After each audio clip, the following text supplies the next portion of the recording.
Welcome back. સમાચારમાં આગળ વાત કરીએ વડોદરાની તો વડોદરાની MS યુનિવર્સિટીનો 72મો પદવીદાન સમારોહ યોજાશે. ચીફ જસ્ટિસ ઓફ ઇન્ડિયા સમારોહમાં નહીં આપે હાજરી. CJI ડોક્ટર DY ચંદ્રચૂડની વડોદરા મુલાકાત રદ. મોડી રાત્રે યુનિવર્સિટી સત્તાધીશોને સંદેશો પાઠવી આપી જાણકારી.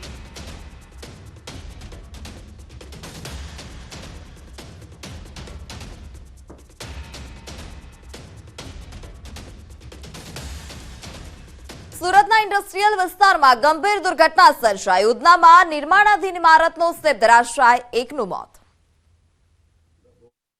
સાંજના સમયે સુરતના ઉધનાટ વિસ્તારમાં સ્લેબ ધરાશાયી થતા અફરાતફરી મચી ગઈ. દુર્ઘટનામાં એક શ્રમિકનું મોત નીપજ્યું, જ્યારે 4 લોકોને ગંભીર ઇજાઓ પહોંચી. ઉધનાના ઇન્ડસ્ટ્રીયલ વિસ્તારમાં ગંભીર અકસ્માત સર્જાયો. સ્લેબ ધરાશાયી થવાની ઘટના CCTVમાં કેદ થઈ.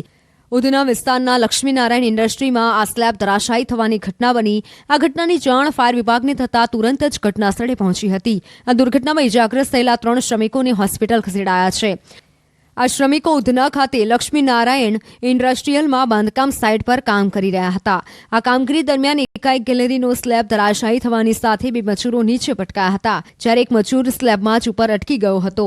આ ઘટનાની જાણ થતાં જ ફાયરની ટીમ ઘટનાસ્થળે પહોંચી હતી અને રેસ્ક્યુ કરી મજૂરોને બહાર કાઢવામાં આવ્યા હતા. શું સાબરમતીની સુંદરતાને કોઈની નજર લાગી ગઈ છે? આ સવાલ એટલા માટે કારણ કે નદીનું પાણી દૂષિત બની રહ્યું છે. અમદાવાદ શહેરની શાન રિવરફ્રન્ટ છે. રિવરફ્રન્ટના વિકાસ માટે કરોડો રૂપિયાનો ખર્ચ કરવામાં આવે છે અને મોટી સંખ્યામાં સહેલાણીઓ પર રિવરફ્રન્ટ પર ફરવા આવે છે. અનેક એક્ટિવિટી પણ ચાલુ કરવામાં આવે છે, પરંતુ સાબરમતી નદીનું દૂષિત પાણી હાલમાં સહેલાણીઓ માટે માથાના દુખાવા સમાન બન્યું છે. નદીની સફાઈ માટે પણ કરોડો રૂપિયાનો ખર્ચ કરવામાં આવે છે. તેમ છતાં પણ નદી ગંદકીથી ખદબદી રહી હોય તેવા દ્રશ્યો સામે આવ્યા છે. નદીનું પાણી પણ અપ્રદૂષિત બની રહ્યું છે.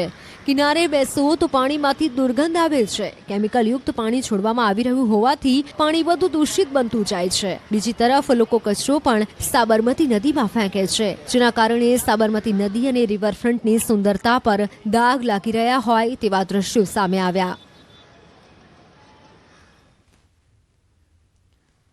તો બાળકોએ રોકેટ બનાવ્યા અને હેલિપેડ પર ઉડાડ્યા. અંબાજીની એક શાળામાં બાળકોએ સપનાની ઉડાન ભરી.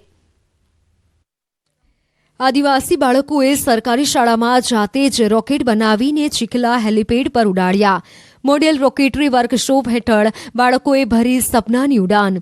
અંબાજીમાં આવેલી ચીખલા સરકારી પ્રાથમિક શાળામાં મોડેલ રોકેટરી વર્કશોપનું આયોજન કરાયું, જેમાં શાળાના ધોરણ 7 અને 8ના વિદ્યાર્થીઓને વૈજ્ઞાનિક પદ્ધતિથી રોકેટ મોડેલ બનાવતા શીખવ્યું અને ત્યારબાદ તેનું વિદ્યાર્થીઓના હાથે જ પરીક્ષણ પણ કરાવ્યું.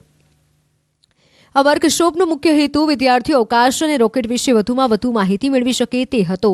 વર્કશોપમાં જરૂરી સંપૂર્ણ સાધન સામગ્રી પણ સંસ્થાએ જ પૂરી પાડી હતી. બાળકોએ બનાવેલા રોકેટ ચીખલા હેલિપેડ ખાતે ઉડાડવામાં આવ્યા હતા. વિદ્યાર્થીઓના 4-4ના ગ્રુપે કુલ 40 જેટલા રોકેટ બનાવ્યા અને ઉડાડ્યા. રોકેટ બનાવવા માટે તેમાં નાના એન્જિન પણ મૂકવામાં આવ્યા હતા, જેથી આ રોકેટે ખૂબ જ ઊંચી ઉડાન ભરી હતી.